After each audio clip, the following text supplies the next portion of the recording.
ہمیں اپنے ایمان کی حقیقت کو سمجھنا آسان ہو جائے گا۔ میں ایک مثال دیتا ہوں جس سے ایمان کی حقیقت بڑی سمجھ میں آ جائے گی،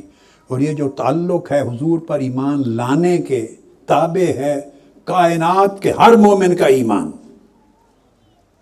خواہ وہ پہلے امتوں میں گزرا خواہ وہ بعد میں آئے گا۔ اس کی مثال ایسے ہے کہ جب دھوپ نکلے اور روشنی ظاہر ہو تو آپ دھوپ سے ایک سوال کریں،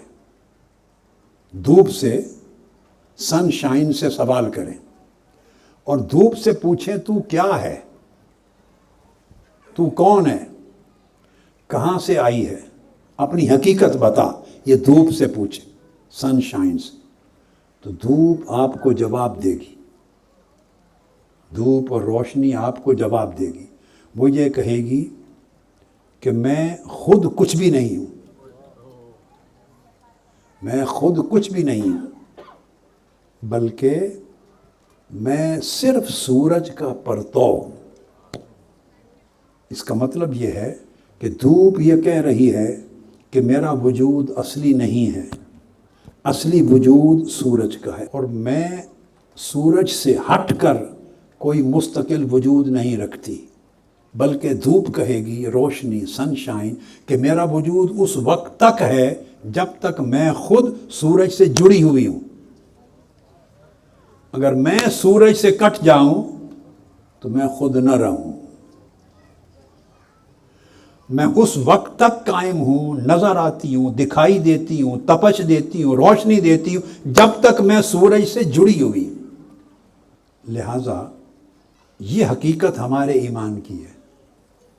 ہمارا ایمان اس وقت تک مقبول ہے اور اس کا وجود ہے جب تک ہم ذات مصطفیٰ کے ساتھ جڑے ہوئے ہیں۔ جب ہماری نسبت آقا علیہ السلام کے ساتھ قائم ہے، جس لمحے ہم نسبت محمدی سے کٹ گئے یا وہ نسبت کمزور ہو گئی، ہمارے ایمان کا کوئی وجود نہیں۔ اس لیے چونکہ ہم میں سے ہر ایک انسان کی سیرت کو چمکنا تھا، خوبصورت بننا تھا، عمدہ بننا تھا، اور ہر ایک کی سیرت کو روشنی ملنی تھی آفتاب مصطفیٰ سے، آقا علیہ السلام کی سیرت طیبہ کے سورج سے، اولین و آخرین سب کو روشنی۔ اس لیے حضور علیہ السلام کو فرمایا قرآن مجید نے، داعیا الی اللہ باذنہ وسراجا منیرا،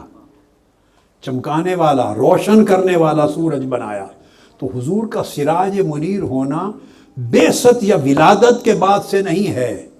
جب آقا علیہ السلام ابھی افق بشریت پہ نہیں چمکے تھے بلکہ افق روحانیت پر تھے، تب بھی آپ کائنات ہست و بود کو نور عطا کر رہے تھے، تب بھی سب کے ایمان کی شمع حضور کے وجود مسعود سے چمک رہی تھی۔